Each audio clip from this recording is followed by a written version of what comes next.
Less than a week after I posted a video titled How to Stop Prison Radicalization, a jihadi named Sharif Shakat, who had been radicalized in prison, shouted Allahu Akbar as he opened fire at a Christmas market in Strasbourg, France. The BBC, which apparently stands for Big, Big Cowards, reports. The Strasbourg gunman yelled Allahu Akbar, God is greatest, in Arabic, as he opened fire on people at a Christmas market, France's anti-terror prosecutor has told reporters. Remy Heitz said 2 people were killed and 1 left brain dead in Tuesday's attack in the eastern French city. 12 were wounded, 6 seriously. The main suspect, named by local media as Sharif Shakat, is known to authorities as someone who was radicalized in prison. The 29-year-old was armed with a gun and a knife and escaped the area in a taxi, Mr. Heitz said. Not surprisingly, Muslim activists are outraged, not as much by the slaughtering of infidels as by media platforms informing their readers that this was yet another Islamic terrorist attack. Miqdad Versi, spokesman for the Muslim Council of Britain, tweeted, "Disappointing to see BBC and Sky News lead with Allahu Akbar in their headline on the awful shooting in Strasbourg versus ITV and Al Jazeera, who are being far more responsible. This matters, and it's wrong."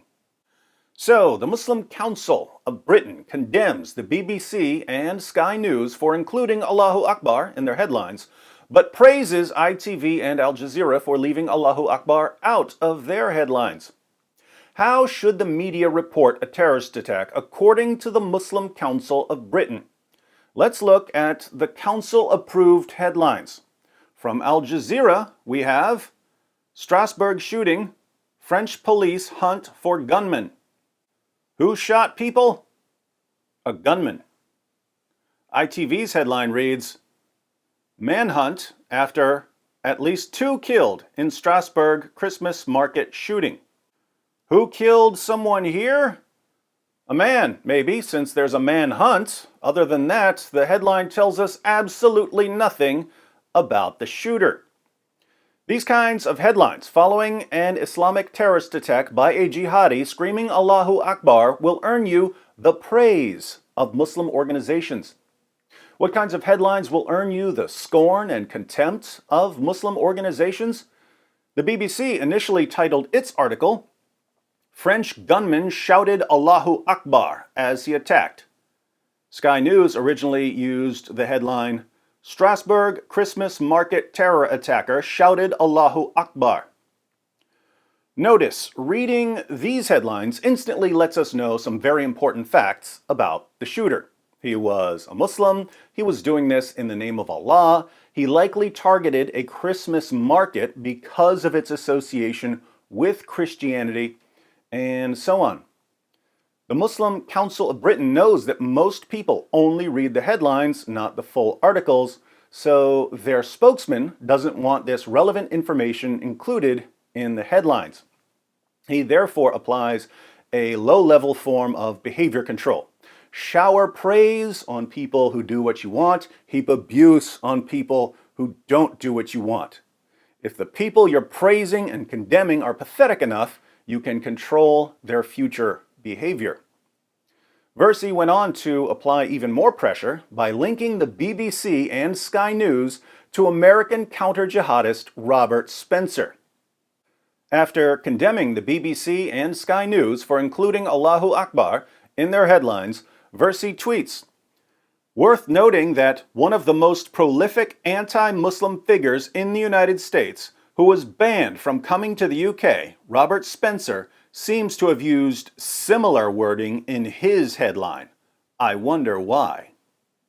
And we see from Versi's screenshot that Robert, in a fashion eerily parallel to that of the BBC and Sky News, titled his article, France, Strasbourg jihadi screamed Allahu Akbar. Interior Minister still unsure he had terrorist motivations. Notice the logic here. Robert Spencer criticizes Islamic terrorism, therefore he is anti-Muslim. Robert Spencer includes the Allahu Akbar detail in his headline. The BBC and Sky News also include Allahu Akbar in their headlines. Hence, the BBC and Sky News are also anti-Muslim. You'll find similar logic employed by pro-Islam activists after every terrorist attack. Why do so many activists use this kind of reasoning, or should I say, anti-reasoning? They use it because it works. They understand that reporters are weak-minded, easily manipulated cowards who can be pushed around at will.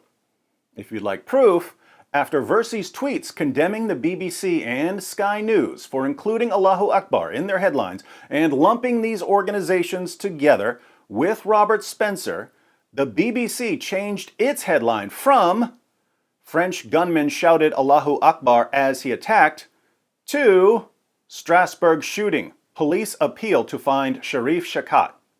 Sky News changed its headline from "Strasbourg Christmas market terror attacker shouted Allahu Akbar" to "French police release image of Christmas market attack suspect."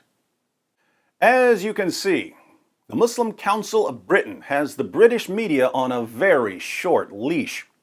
So, a jihadi in France, as part of an ongoing attempt to force the West to submit to Islam, opens fire at a crowded Christmas market.